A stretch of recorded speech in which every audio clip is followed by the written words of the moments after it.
Hi, magandang araw po. Umarbest po ako ngayon ng aking mga tanim na spinach. After 1 month na aking pagkakatanim, so ito po ready to harvest na. So ito na po yung aking mga na-harvest na. Ayan.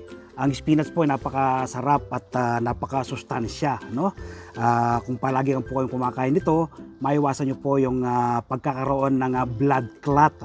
Tapos yung iba po niyang kanyang taglay na vitamins, full of carbohydrates, tapos vitamin K, vitamin A, folate, manganese, vitamin C, magnesium, riboflavin, iron, vitamin E, copper at potassium. So ilan lang po yan sa mga taglay na health benefits sa ating katawan ng spinach. So ma-harvest po ako ngayon at ako ay magluluto at gagawa ng masarap at masustansyang spinach and peta pasta. So ang pag-harvest po nito, gugupit-gupitin lang po ng ganito.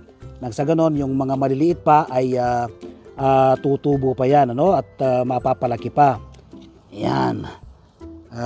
At yung pinaggupitan kong ganito, pwede pa po yung umusbong. So ayan, ating spinach.